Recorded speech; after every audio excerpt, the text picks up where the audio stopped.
मैंने तो अपनी लाइफ में खैर भगवत कृपा से बहुत अनुष्ठान किए। जो भी ब्राह्मण लोग, तपस्वी, साधक, आचार्य लोग, मैं बहुत प्रार्थना पूर्वक मैं निवेदन करना चाहूँगा, जब किसी के घर में भोजन किया जाता है तो उस भोजन में, भंडारे में उसका पाप, ताप, प्रताप, संताप सब कुछ चल के आ जाता है। कैसे कैसे उसने वो पैसा कमाया, सगरा पाप लाद लेता है। लेकिन जब हम गायत्री का जप करते हैं तो ये गायत्री माता के प्रभाव से ही उस अपराध से मुक्त हम लोग हो पाते हैं। इसलिए यहाँ से महापुराण में भी बड़ा अद्भुत वर्णन किया गया है, गायत्र्या लक्षीणम तु वेद कार्य न योजयेत। इसमें वर्णन है कि जिस ब्राह्मण ने 1 लाख कम से कम गायत्री का जप नहीं किया, वो वेद कार्य में बैठने के लायक नहीं है। यदि गलत बोल रहा हूं तो मेरी बात काट के बताए कोई, यदि गलत है तो फिर बताए कि तुम ये गलत बोल रहे थे। ब्राह्मण के पास ब्रह्मत्व होना चाहिए। आज अनुष्ठान होते, अनुष्ठान क्यों फलीभूत नहीं होते? आलोचना नहीं है, अनुष्ठान करने वालों का मुंह जर्दे से भरा हुआ होता है। वो जजमान का संकल्प कराता है, मुंह में से फुहारा छूट करके तो जजमान के हाथ पे ही गिरता है। गणेश पुराण में वर्णन है कि ब्राह्मण के मुख से भगवान भोजन करते हैं। यज्ञ में आहुति डाली जाती है, वो भगवान के पेट में जाती है। गरीब को खिलाया जाता है तो भगवान के पेट में जाता है। गैया मैया को खिलाया जाता है तो भगवान के पेट में जाता है। जिस ब्राह्मण के मुख से भगवान भोजन करते हों, उस ब्राह्मण के मुख को कितना शुद्ध होना चाहिए, कितना पवित्र होना चाहिए। आप तो तालियां बजाना मत बिल्कुल, क्योंकि आपको बुरा लग रहा होगा।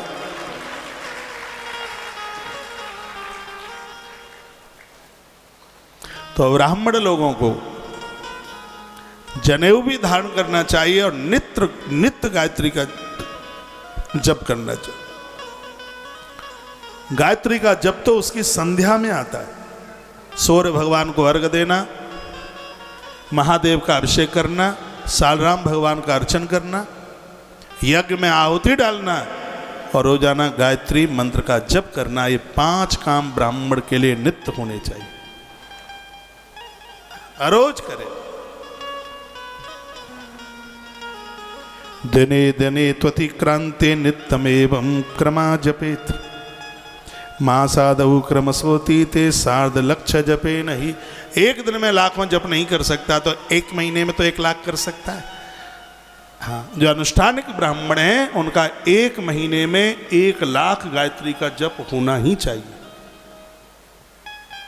यदि ऐसा नहीं करते हैं तुम वेद कार्य नहीं कर पाओगे, यज्ञ नहीं कर पाओगे, कोई अनुष्ठान की काबिलियत में नहीं रहोगे।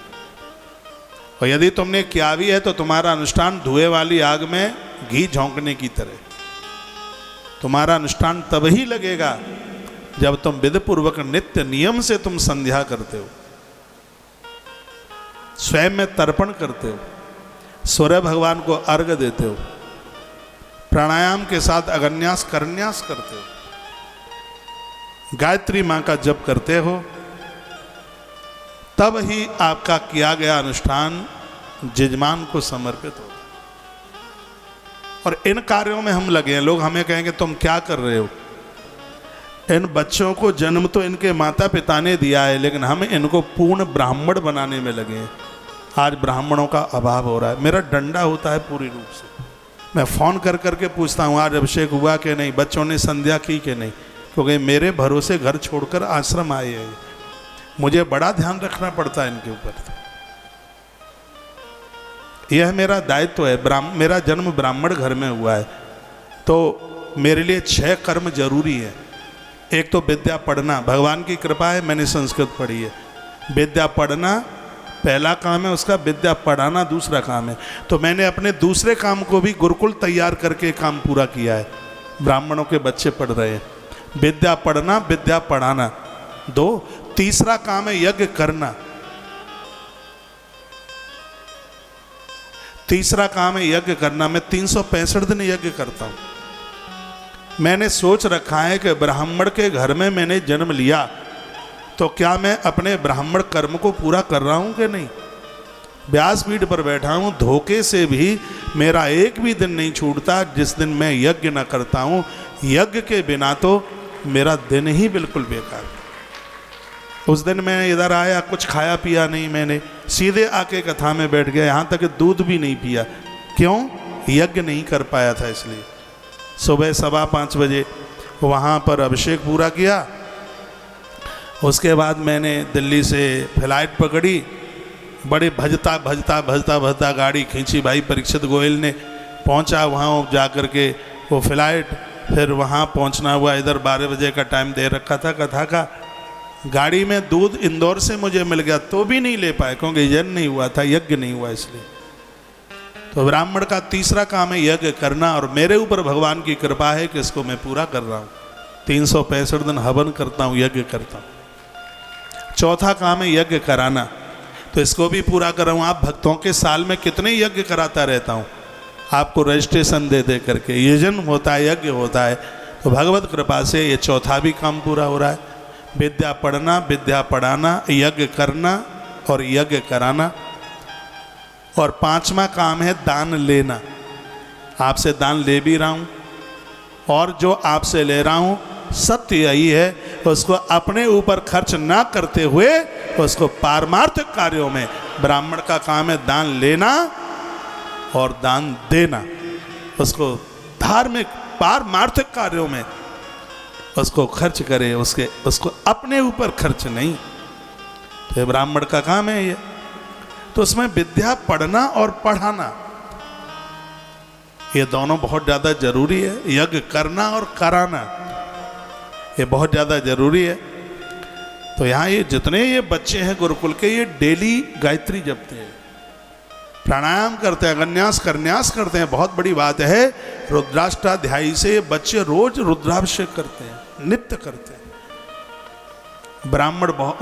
वृंदावन बहुत बड़ा है, और ये मैं लाइव टेलीकास्ट में बोल रहा हूँ। अभी इन बच्चों के एग्जाम हुए थे, वृंदावन के सभी स्कूलों में तुलसी गुरुकुल विद्यापीठ के बच्चों का पहला नंबर आया है। इन कामों में लगे।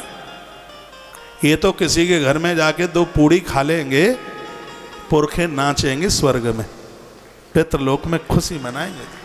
इन्हें वो संस्कार दिए जाए। ताली मत बजाना, नजर लग जाएगी।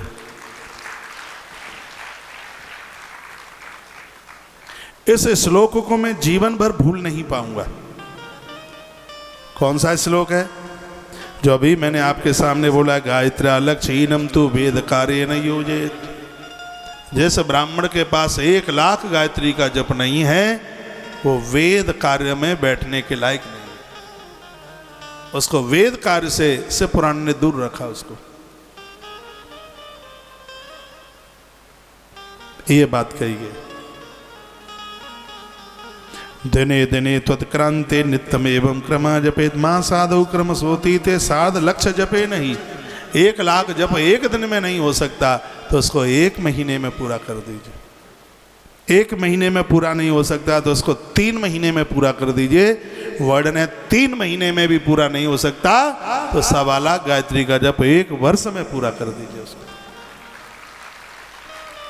यह होना चाहिए।